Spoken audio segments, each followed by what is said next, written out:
Yo, what's going on? It's Brandon back with another video. I just wanted to point out something that, people don't believe.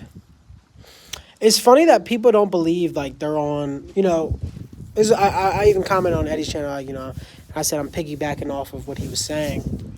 But I kind of wanted to put it more in your face because, we talk about this stuff all the time. When you're on this path, right, people make you feel guilty. People make you feel... And this is what I wanted to go deeper into it because, he talks about it and I talk about it. People make you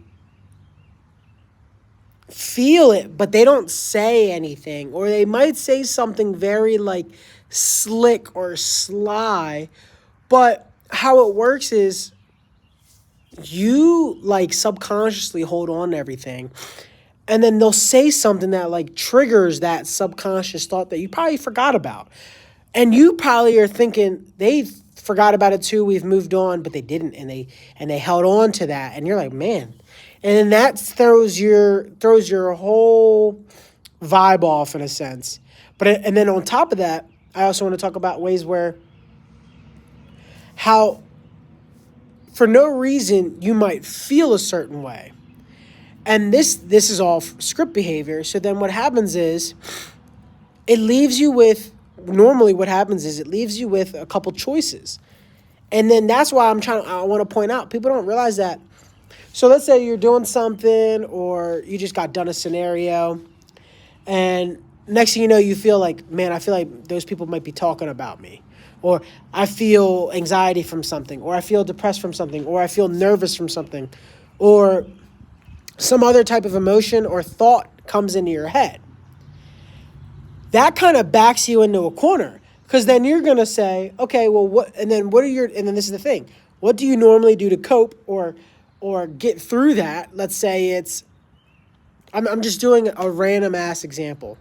Let's just say it's, I don't know, just because I went and got coffee the other day. Let's say, oh, I'm feeling nervous. Let me go get a coffee. See how you already have like a pre-programmed, in a sense, decision of what you're going to do. It's like the minute you want to start making change and progress, any emotion lifts up, it forces you back into what routine and things you already normally do. That's the whole point of why I always argue with people who like are, I guess, in a stagnant, in a sense. They don't realize that they think that their actions and the things they're doing are things they like to do or want to do. They think that they want to do the same thing or live the same life over and over again, but that's the consequences of what they're feeling. They're not able to separate that, and that's what I don't think people are able to see that, and that's why I wanted to kind of go fully in depth into it. I talked to some people and they're like, "Oh, I do this because no, you don't do that because of that. You're doing that because of this X situation, which comes from this X situation, and it all stems from you not being aware of what you're in and what you're doing." It's like there's like it takes so many actions for it to physically manifest, right? And I think people don't realize that. How long it takes for you to develop an addiction isn't like... Yeah, it could be quick, right? Yeah, it could be quick. Yeah, I could be exaggerating. It could be quick, right? It could be like, oh yeah, I'm just going to start smoking and drinking and doing drugs, right? But how it really happens is you go through years of unprocessed emotions. Then you might go through years of biting your nails, addictive things that you might, it could be gambling or it could be working out or something crazy. I don't know, religion. And then that's not fulfilling it. Then you start trying drugs. See how I mean? It takes years for you eventually to physically manifest an emotion because you're not processing it. And that's why I'm trying to say that, like, you kind of get bullied into running like one of two ways. It's either you want to really progress. Do you really truly want to progress? Or are you feeling fear and that's another thing. I remember I had a conversation. He's probably going to watch this video. I remember I had a conversation with somebody. I said, bro, like if you really want to grow, you're going to have to, kill your attachment. And he's like, yeah, I feel fear of what's going to happen if I kill that attachment. And this is the thing. But this is why I'm trying to tell you that you're on a script and people don't realize it, is that you're not feeling the fear. You don't, and that's what I'm keep trying to say in these videos. You're not personally feeling the fear. It's so crazy how it works that I'm trying to, it's almost like you are already in the future, living that life. Hear me out here. So let's say you already cut off the attachment and everything from your family mentally, and you're living in that reality of what it's going to be like. That your family feels that and produces fear onto you, and then you say, I can't do that. I think I'm scared. It's not the other way around where you're feeling the fear. It's they already produce the fear because they already see the reality of you not being in their lives. And then that's how it works. And that's what I'm trying to say. Like, the slick talk, the side talk, all the actions, it's like a future into now. It's like a retro causality where it's already happened. There's a reality where it already is happening. And the people around you can sense and feel it because they also, and that's the thing, a lot of people, just because they're not saying it, it doesn't mean that they're not feeling it. And then it manifests into an emotion. They project it onto you. And they want to keep you trapped in the same spot. That's pretty much the goal, I hope what I'm saying makes sense. I feel like it does, and I just feel like it's complicated because like a lot of people they think the emotion is them. Sometimes the emotion isn't you. And don't get me wrong, sometimes a lot of emotions can be you, but I want you to know that sometimes you're walking in. Think about it. Think about this. For a prime example of what I mean. You ever watch, you ever walk into a room, or let's say you ever have an argument. You can feel the energy there. Or let's say an argument just took place, and you walk into that room where the argument just took place, and you feel the tension. How do you feel the tension? How can you now feel, and then why are you now nervous? Is that you being nervous? Or was that the energy left in that space that you walked in and absorbed? So now if you're in a household where there's a bunch of fear being produced and you're walking around this fear all the time, you're taking it on and you're thinking it's you. Damn, I'm spitting some heat. This might be my best video. Might be my best video right there. I hope what I'm saying makes sense. It's not that complicated. It's just we try, and the thing is then our ego takes it on because the scripts and our ego and everything wants to attach to it and goes, yeah, you are feeling fear. We need to do something about it or succumb to it. And then that's when I just talked about it, right? And you got to either succumb to it or tackle it. And when you're around that 24/7, it's very hard. I'm telling you, it's very hard to break free from your surroundings in a sense.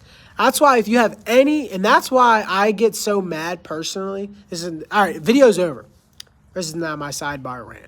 I was very on direct for 8 minutes straight, and now I get to do my little ramble. Okay, can you bear with me? I just was on Bar City dropping heat for 8 minutes straight. Now give me a couple minutes to ramble. That's why I get so mad with people where I'm so genuine with people that when they're not genuine in return with me, you're almost dead. You're dead to me.